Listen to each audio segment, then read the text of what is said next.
Hello student, अस्सलाम वालेकुम। This is me Shahabuddin. आज जो है ना हम केमिस्ट्री का chapter number first class 9 chemistry का ये लेक्चर नंबर 7 रिकॉर्ड करने जा रहे हैं। हेडिंग लगाओ बेटा, what is a formula unit. Definition हम कुछ यूँ करते हैं बेटा, the smallest repeating unit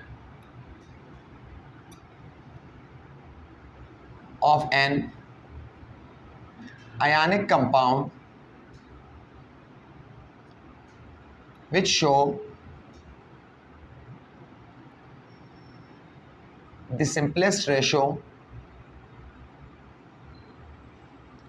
between ions is called formula unit। क्या है बेटा कि the smallest repeating unit of an ionic compound which show the simplest ratio between the ion is called formula unit। तो थोड़ा सा टच देते हैं बेटा, आयनिक कंपाउंड किसको कहते हैं, फिर उसके बाद जो है ना इसकी तरफ आते हैं, बढ़िया से समझ आएगी बेटा। आयनिक कंपाउंड हम इसको कहते हैं बेटा the compound, ionic compound. Ionic compound वो होता है बेटा the compound which have ionic bond called ionic compound। यानी वो कंपाउंड जिसमें हमारे पास आयनिक बॉन्ड हो, उस कंपाउंड को जो है ना हम कहते हैं आयनिक कंपाउंड। तो आयनिक बॉन्ड का आपको पता है बेटा कि जब एक एटम, सपोज ये हमारे पास एटम नंबर ए है, सपोज ये इलेक्ट्रॉन लॉस करता है तो थोड़ी देर के बाद जो है ना इसके ऊपर पॉजिटिव चार्ज आएगी। आफ्टर द जो है ना लॉसिंग ऑफ इलेक्ट्रॉन, एक इलेक्ट्रॉन इसने लॉस की, दूसरा एटम इसके साथ था, उसने उसी इलेक्ट्रॉन को जो है ना गेन कर दिया, तो इसके ऊपर नेगेटिव चार्ज आएगी बेटा। तो ये ए पॉजिटिव और बी नेगेटिव, इसके दरमियान जो है ना एक अट्रैक्शन सी डेवलप होती है, एक खिंचाव सी पैदा होती है। पॉजिटिव नेगेटिव और नेगेटिव पॉजिटिव चार्ज को अपनी तरफ अट्रैक्ट करता है। इस अट्रैक्शन को हम कहते हैं बेटा आयनिक बॉन्ड। और इस अट्रैक्शन की वजह से ये पॉजिटिव और नेगेटिव एक दूसरे के साथ अटैच हो जाएंगे, तो जो ए बी कंपाउंड बनेगा उस कंपाउंड को हम कहते हैं आयनिक कंपाउंड। अगर हम जो है ना सही एग्जांपल की बात कर लें तो सपोज हमारे पास जो है ना आयनिक कंपाउंड क्या है, कौन सा है, NaCl। NaCl is a ionic compound, और भी बहुत सारे, अच्छा अभी मैं आप लोगों को बहुत आसानी से समझा दूंगा। तो NaCl इज़ आयनिक कंपाउंड बेटा। इसमें से सोडियम जो है ना वो इलेक्ट्रॉन लॉस करते हैं, तो Na पॉजिटिव प्लस एक इलेक्ट्रॉन, और साथ में जो है ना क्लोरीन उस इलेक्ट्रॉन को खींच लेता है, तो क्लोरीन नेगेटिव। ये सोडियम पॉजिटिव और क्लोरीन नेगेटिव के दरमियान एक अट्रैक्शन पैदा होती है। इस अट्रैक्शन को हम कहते हैं क्या, आयनिक बॉन्ड। और आयनिक बॉन्ड की फॉर्मेशन के बाद जो है ना NaCl एक दूसरे के साथ अटैच हो जाएंगे, तो जो कंपाउंड बनेगी उस कंपाउंड को हम कहते हैं आयनिक कंपाउंड। अब ये फार्मूला यूनिट का कंसेप्ट क्या है बेटा। आयनिक कंपाउंड जब हम बनाते हैं ना बेटा, जब सोडियम होता कुछ यूँ है बेटा कि एक सोडियम जो है ना वो चीज साइड से क्लोरीन के साथ अटैच होता है। किस तरह, suppose just like me I am a sodium, तो ऊपर भी मेरा क्लोरीन, मेरे नीचे भी जो है ना क्लोरीन, दो हो गए, मेरे सामने भी क्लोरीन, मेरे पीछे भी जो है ना क्लोरीन, चार हो गए। मेरे इस साइड पे भी क्लोरीन अटैच होगा, मेरे इस साइड पे भी क्लोरीन, तो टोटल जो है ना मैं एक सोडियम हूँ और मुझे सराउंडिंग कितने क्लोरीन ने घेर लिया, 6 क्लोरीन ने। तो ये कुछ यूँ होता है बेटा, क्लोरीन यहाँ पर भी आता है, अट्रैक्शन है ना, क्लोरीन यहाँ पर भी आता है, नीचे से भी आता है और साइड से भी आता है और इस साइड से भी आता है। तो एक सोडियम को 6 क्लोरीन ने जो है ना अब दरमियान में घेर लिया। अभी ये एक क्लोरीन उसी सोडियम की तरह 6 सोडियम के साथ अट्रैक्शन पैदा करेगी, 3 4 5 6, तो 6 सोडियम के साथ, तो यहाँ पर जो है ना 6 सोडियम। और बेटा ये अट्रैक्शन जो है ना पॉजिटिव और नेगेटिव के दरमियान बढ़ती जाएगी क्लोरीन के, फिर सोडियम के इर्द गिर्द चाहिए क्लोरीन, फिर सोडियम के इर्द गिर्द चाहिए क्लोरीन, और बहुत बड़ा जो है ना बड़ा सा स्ट्रक्चर बनता है जिसको हम कहते हैं एक, जब ये स्ट्रक्चर यहाँ पर जो है ना इस तरह से रुकेगी, एक क्यूब की शक्ल जो है ना ये इख्तियार करेगी। बेटा इस क्यूब को थोड़ा ध्यान से समझो, ये सोडियम क्लोराइड का जो है ना हम एक क्रिस्टल लैटिस स्ट्रक्चर कहते हैं इसको, वो रिप्रेजेंट करवाते हैं। तो ये स्ट्रक्चर इस तरह से कुछ यू बनेगी। देखो बेटा ये इस तरह होगा, और लेट्स कंसिडर यहाँ पर जो है ना हमारे पास एक और मॉलिक्यूल है और यहाँ पर जो है ना एक और मॉलिक्यूल है, तो ये स्ट्रक्चर कुछ यू बनता है।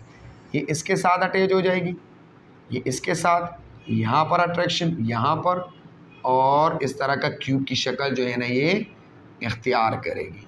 एम आई क्लियर बेटा? तो तब जो है ना मतलब ये स्ट्रक्चर तब रुकेगी, ये नेगेटिव और पॉजिटिव चार्ज तब एक दूसरे को अट्रैक्ट नहीं करेगी जब इस तरह के क्यूब सा, इन स्क्वायर क्यूब सा जो है ना स्ट्रक्चर बनेगा। तो इतने बड़े स्ट्रक्चर को अगर समवन आस्किंग यू कि what is the formula of a sodium chloride, so keep in mind बेटा, एक टाइम पे मैंने जो है ना लिखा कि Na सपोज लेट्स कंसिडर करो 6 और क्लोरीन जो है ना 6, लेकिन उसके बाद थोड़ी समय जो है ना निकल गई तो ये फिर दोबारा एक दूसरे के साथ अटैच हो गई, फिर मैंने लिखा Na 100 क्लोरीन 100, तो पता नहीं चलता यार ये जो है ना नेगेटिव और पॉजिटिव एक दूसरे के साथ अटैच ही हो जाते हैं, तो बहुत मसला बनता है। तो साइंटिस्ट लोग ने क्या किया, उसने कहा कि आप लोग देख लो इस आयनिक कंपाउंड में वही जो है ना 2 यूनिट जो है ना वो बार बार रिपीट होते हैं, एक सोडियम रिपीट होती है और एक क्लोरीन रिपीट होती है। तो इसने जो है ना इसका सिंपलेस्ट रेशियो लिया, चाहे ये कितने भी हो, बस आप लोग जो है ना इसका सिंपलेस्ट रेशियो ले लो। तो हम क्या कहते हैं, डिफिनीशन की तरफ आते हैं, हम कहते हैं कि the smallest repeating unit of an ionic compound, ionic compound कौन है, NaCl है, उसका स्मॉलेस्ट रिपीटिंग यूनिट बार बार रिपीट होने वाली यूनिट कौन सी है बेटा, सोडियम है और क्लोरीन है, which show the simplest ratio between the ion, इसकी वजह से जो है ना सिंपलेस्ट रेशियो, सॉरी बेटा सिंपलेस्ट रेशो बिटवीन आयन, तो ये जो है ना हमारे पास 2 आयन के दरमियान सिंपलेस्ट रेशो जो है ना जाहिर करेगी, मतलब किस रेशो पे जो है ना एक दूसरे के साथ अटैच है। अगर ये जितने क्लोरीन आएगी तो उतने जो है ना सोडियम भी आएंगे, तो द स्मॉलेस्ट रिपीटिंग यूनिट वो बार बार रिपीट होने वाली यूनिट, जिससे हमें ये पता चलता है कि ये आयनिक कंपाउंड किन यूनिट से बना है, किन आयन से बना है, उस यूनिट को जो है ना हम कहते हैं क्या, formula unit. Am I clear बेटा? तो ये मोल के लिए थोड़ी ज़रूरी है, इसलिए जो है ना मैंने यहाँ पर इसको समझा दी। अभी फार्मूला यूनिट तो हमारे पास हो गए।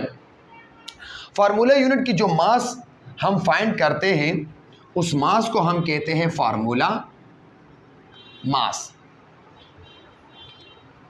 What is formula mass? Formula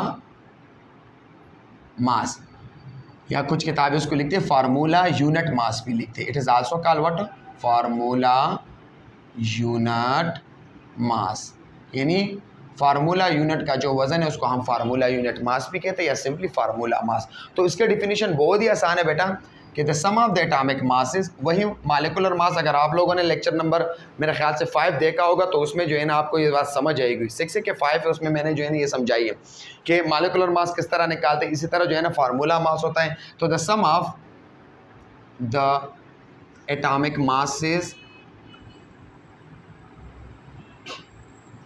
present in one formula unit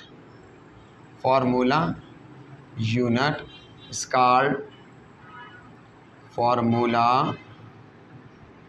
mass।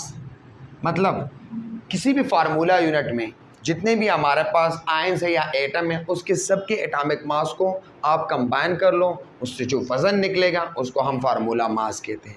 Example से समझ आएगी। फॉर एग्जाम्पल समवन आस्किंग, अगर आपसे कोई पूछ ले कि व्हाट इज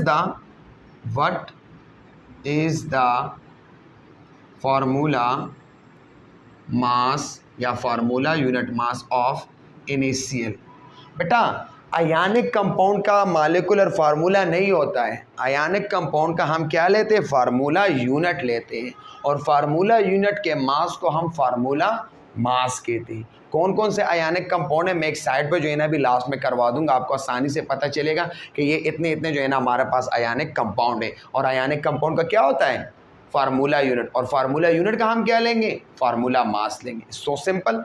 तो इसका जो है ना फार्मूला मास के लिए फार्मूला है हमारे पास, फार्मूला मास वही फार्मूला है बेटा जो मॉलिक्यूलर मास के लिए होता है। Formula mass is equal to बराबर है atomic mass multiply by number of atom. बस वही फार्मूला है, सिर्फ मैंने जो है ना मॉलिक्यूलर मास की जगह फार्मूला मास लिखा। तो अभी जो है ना इस NaCl का फाइंड करते हैं। तो formula mass of NaCl is equal to atomic mass sodium का कितना है 23, उसकी तादाद यहाँ पर कितनी है बेटा 1, प्लस क्लोरीन का एटॉमिक मास है, एवरेज एटॉमिक मास हम निकालते हैं, इसमें एक वीडियो रिकॉर्ड करेंगे। 35.5 मल्टीप्लाई बाय 1 तो 23 का 23 और प्लस 35.5, तो अगर आप इसको कंबाइन कर लो तो 58.5 AMU, ये इसका जो है ना आपको फार्मूला मास मिला। इसी तरह जो है ना मैं एक और आयनिक कंपाउंड का यानी एक और फार्मूला यूनिट लेता हूँ। आयनिक कंपाउंड का जो फार्मूला होता है उसको हम फार्मूला यूनिट ले। तो KCl है मेरे पास, अभी KCl का मैंने फाइंड करना है। तो फार्मूला मास ऑफ KCl, तो KCl का मैंने फाइंड करना है। तो वही फार्मूला बेटा, एटॉमिक मास को लो, नंबर ऑफ एटम के साथ मल्टीप्लाई कर लो।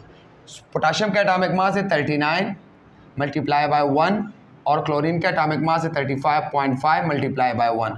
तो 39 से 39 नहीं आएगा, 35.5, तो इसको कंबाइन कर लो 74.5 AMU। क्लियर है बेटा? सर कौन कौन से फार्मूला यूनिट है, मैं कुछ लिखता हूँ बेटा, आप इस तरह कर लो। हाइड्रोजन और हाइड्रोजन को जो है ना आप छोड़ भी देते थे, किसी और का जो है ना आप ले लो। लिथियम, सही है, उसके बाद जो है ना सोडियम, पोटाशियम, ये 3 में इस तरह लिखता हूँ। और फिर जो है ना फ्लोरीन, क्लोरीन और ब्रोमीन, ये आप लोग लेते हैं। सही है बेटा? अभी आप देखो कितने फार्मूला यूनिट बनते हैं। Lithium fluoride, lithium chloride, lithium bromide, तो कितने LiF, LiCl, LiBr। सही है, इस तरह और भी बहुत सारे हैं। अगर सोडियम को मैं कंबाइन कर लूँ तो NaF, NaCl, NaBr, तो NaF, NaCl और NaBr। इस तरह पोटाशियम का भी जो है ना बनते हैं बेटा, KF, KCl, KBr। ये KCl मैंने अभी यहाँ पर लिखा भी है। तो KF potassium fluoride, potassium chloride, potassium bromide, etcetera और भी बहुत सारे हैं। ये सारे जो है ना मैंने ionic, lithium fluoride, lithium chloride, lithium bromide, ये सारे आयनिक कंपाउंड है। और आपको मैंने बता भी दिया कि आयनिक कंपाउंड का क्या निकालते हैं, उसका फार्मूला यूनिट हम लिखते हैं, क्योंकि आयंस बार बार जो है ना एक दूसरे के साथ कंबाइन होती है, तो इसलिए जो है ना हम उसका फार्मूला यूनिट लिखते हैं। फार्मूला यूनिट के मास को हम क्या कहते हैं बेटा, फार्मूला मास। उसका यूनिट क्या है, AMU। इस फार्मूला मास को जब हम ग्राम में लिखते हैं तो फिर उसको हम कहते हैं ग्राम फार्मूला मास। तो ग्राम फार्मूला मास क्या है बेटा, यहां से इसको नोट कर लो, gram formula mass. What is gram formula mass, किसको कहते हैं बेटा, when the atomic mass, when the atomic mass of a formula unit expressed in gram is called gram formula mass. जब आप फार्मूला मास को ग्राम में जो है ना रिप्रेजेंट करवा दे तो उसको हम कहते हैं ग्राम फार्मूला मास। इसकी एग्जांपल यहाँ पर देखो बेटा, फॉर एग्जांपल सोडियम का जो है ना मास हमारे पास कितना है, वो है सर 58.5 AMU। इसी को आप ग्राम में ले लो तो ये क्या बन जाएगी, 58.5 ग्राम। अगर मैं KCl की बात कर लूँ तो उसका फार्मूला मास है 74.5 AMU, लेकिन अगर मैं इसको ग्राम में कन्वर्ट करना चाहूँ तो 74.5 ग्राम, इसी तरह आएगी बेटा। और इन सब का जो है ना आप फार्मूला मास निकालो। अगर AMU यूनिट लगाओगे तो उसको हम कहेंगे फार्मूला मास, लेकिन अगर आप AMU को हटाओ के वहाँ पर जो है ना ग्राम लगाओगे तो फिर वो हमारे पास होगा बेटा ग्राम फार्मूला मास। उसको अच्छे से पढ़ लो। कहीं पर कोई भी डाउट हो तो कमेंट सेक्शन में मुझसे फिर पूछ लेना। नेक्स्ट वीडियो तक बेटा इजाज़त दे दें, मिलते हैं नए वीडियो में। थैंक यू बेटा, अस्सलाम।